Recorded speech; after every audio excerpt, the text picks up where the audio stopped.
Karena framingnya bukan sekedar kritik, tapi insinuasi. Seolah-olah kiai itu hidup dari amplop rakyat, bukan dari keberkahan ilmu.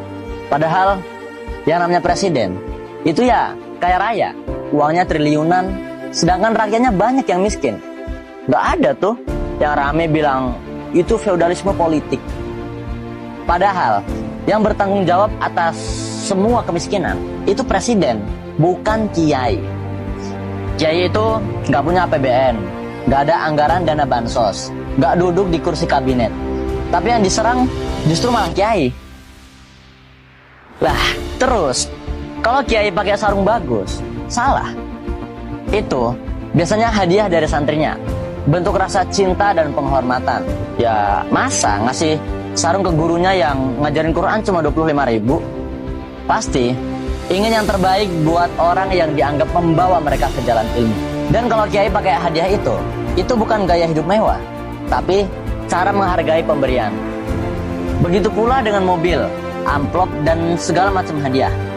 Karena kadang yang diberi bukan sekedar barang, tapi doa dari hati yang tulus. Dalam Bughyatul Mustarsyidin, Imam As-Suyuti menyebutkan 5 tingkatan pahala sedekah.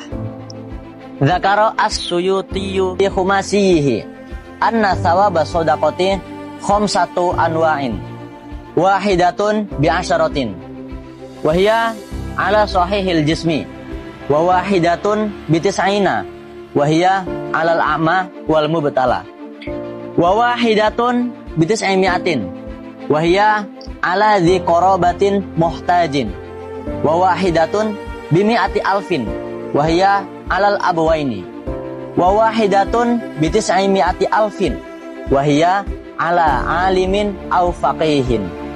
Imam Suyuti menjelaskan, pahala sedekah paling tinggi sampai 900.000 kali lipat adalah sedekah kepada alim atau faqih, yaitu orang berilmu dan mengamalkan ilmunya.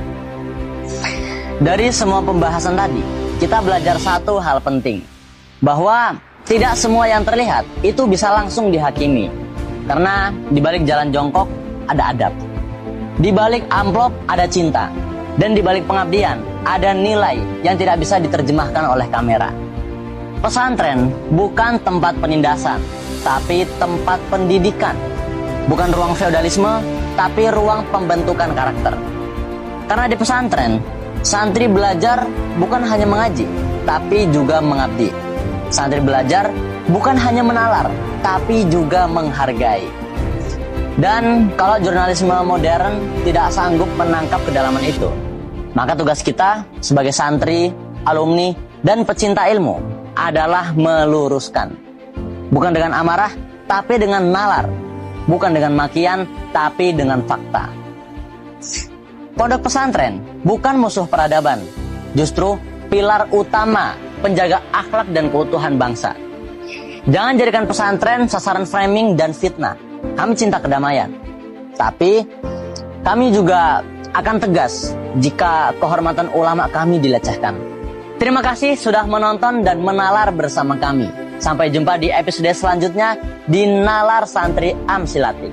Santri menalar, dunia mendengar. Wassalamualaikum warahmatullahi wabarakatuh.